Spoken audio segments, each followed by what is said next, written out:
Hi, I'm Kelly Feniger, Director of Early Learning at WGTE Public Media in Toledo, Ohio. Since 1998, Ohio educational television stations have conducted Ohio Ready to Learn professional development trainings for early childhood professionals all throughout Ohio.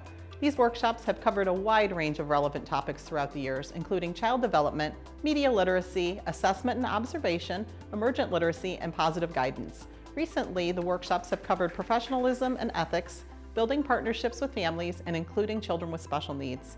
These professional development workshops have been made possible by a continuing grant support from the Ohio Department of Job and Family Services. Right now, I'd like to review the major learning objectives from a recent Ohio Ready to Learn workshop, including children with special needs in early childhood programs.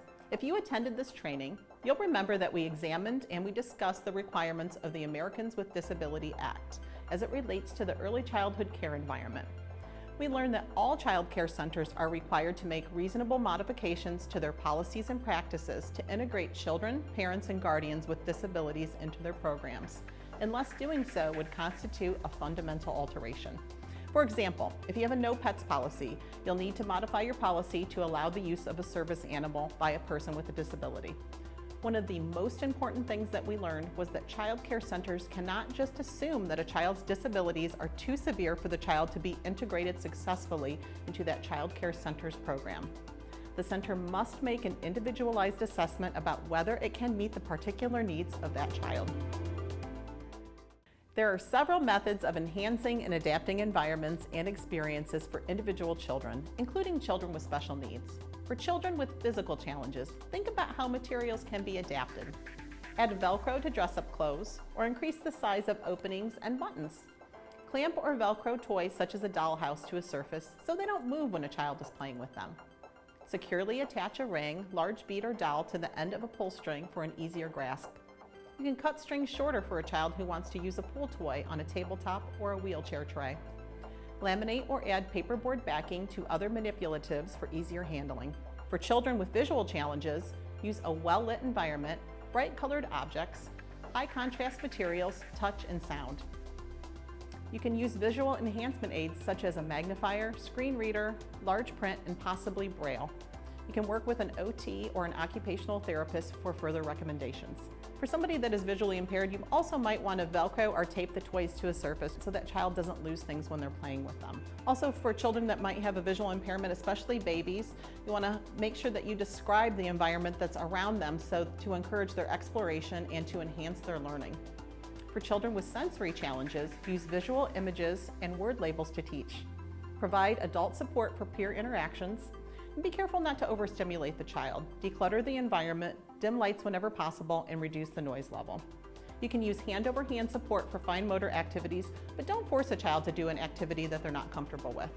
Finally, use strategy songs to teach, such as the cleanup song from Barney, or songs from Daniel Tiger's Neighborhood about social interactions and feelings. We spent the last portion of the Including Children with Special Needs in Early Childhood Programs workshop planning and describing learning experiences that will help young children to identify similarities and differences of personal, family, and cultural characteristics and those of others. Remember, we use the Learning Triangle Planning Form as a template for planning activities that support this educational goal. We discussed using educational videos, such as a video clip from the PBS Kids Daniel Tiger's Neighborhood program, where Daniel Tiger learns how he is both the same and different from his new friend Chrissy. Similar videos that model awareness of cultural diversity can be found on your local public television station, at the pbskids.org website, or on the free PBS Kids app for smartphones and tablets. In addition, you can choose children's books that relate to the theme of cultural diversity, such as the book It's Okay to Be Different and the book Friends at School. You can implement other strategies or activities that encourage children to learn about cultural diversity, such as inviting children to group themselves by a particular characteristic to build an awareness of similarities and differences. For instance, you could have children group themselves by eye color. Maybe you have a group of children with brown eyes, blue eyes, and green eyes, or children with one sibling, only children, or multiple siblings.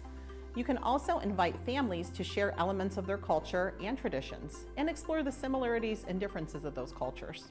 For example, you can ask families to help create a classroom recipe book that includes a favorite recipe from each child's family.